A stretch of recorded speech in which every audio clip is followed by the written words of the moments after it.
저는 얼마 전에 고가의 자전거를 돈 안 맞았습니다. 자전거는 무려 1,000만 원으로 호가하는 고급형 신형 모델이었는데요.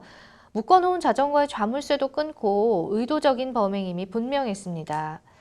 다행히 자전거를 구매할 때 있었던 차대 번호가 저에게 있어 이를 중고 카페나 다른 곳에 올렸습니다. 그런데 얼마 뒤 저의 자전거를 중고로 구매한 분이 저에게 쪽지를 보냈는데요.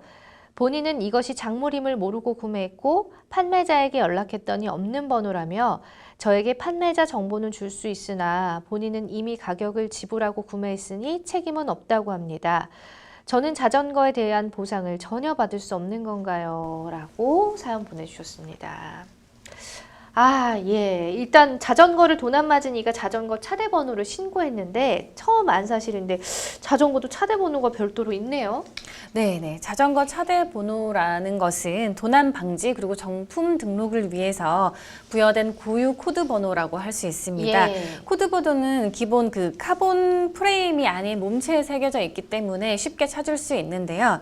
다만 이 차대 번호는 자전거에 부여된 일종의 주민등록번호와 같은 번호라고는 할 수 있지만 차대 번호가 있다고 해서 바로 도난당한 그 자전거를 찾을 수 있는 것은 아닙니다.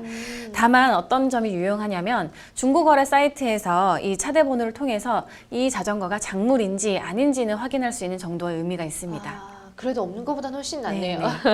네, 우선 사연이는 1,000만 원을 호가하는 자전거를 돈 안 맞았으니까 당연히 뭐 경찰에 신고하지 않았을까 싶은데 이 작물을 전혀 모르고 돈을 지불하고 구입한 상대 측은 사연인에게 자전거 금액을 변상해야 될 의무가 있을까요? 네, 우선 이 사건은 이제 민법 250조를 좀 살펴보면 좋을 것 같은데, 예. 그 도품 또는 유실물의 경우에는 피해자 또는 분실자가 2년 이내에 일단 그 물건의 반환을 요구를 할 수가 있고요.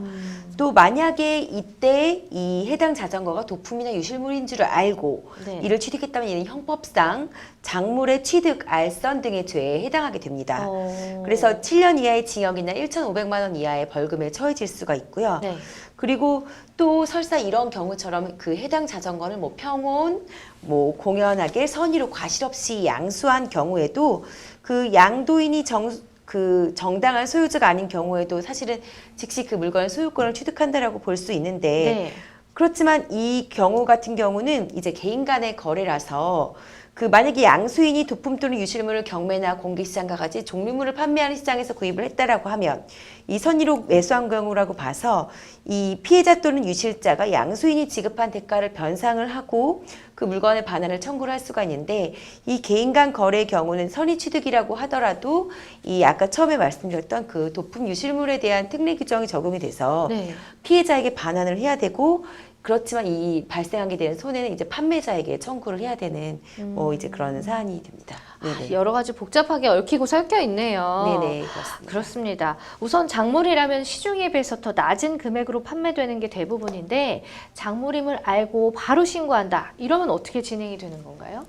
네, 작물죄는 아까 말씀드린 대로 작물임을 알고서 취득하거나 양도하거나 운반 등의 행위를 한 경우에 성립이 되기 때문에 이 당사자가 작물임을 알자마자 바로 신고를 한 경우에는 작물죄로 알고서 취득했다라고는 말하기는 어려워서 작물죄로 처벌되지 않는 것은 당연합니다. 예. 그리고 또 경매나 공개시장 등에서 어떤 대가를 지불하고 매수를 했는데 알고 봤더니 이게 작물임을 알고 또 그것을 곧장 바로 신고를 한 경우에는 피해자, 그 작물의 원래 소유자로부터 그 대가, 내가 그 시장 상인에게 지불한 대가를 피해자로부터 지급을 받고 그리고 반환을 하는 것도 이 민법상 도품 유실물의 특례로 준비되어 있거든요. 네. 그래서 이를 알고 바로 신고를 한다면 본인이 지불한 대가도 피해자에게 바로 청구해서 받을 수 있으니 신고하시는 것이 좋겠습니다. 알겠습니다.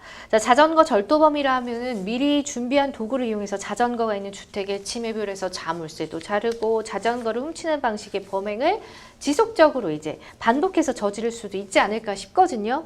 예, 네. 개장수처럼. 이럴 경우에 이제 주거 침입죄라든지 절도라든지 야간 건조물 침입 절도 여러 가지 등이 성립될 수 있지 않을까요? 네, 맞습니다. 여러 가지 죄의 성부를 검토를 해볼 수 있을 것 같은데요.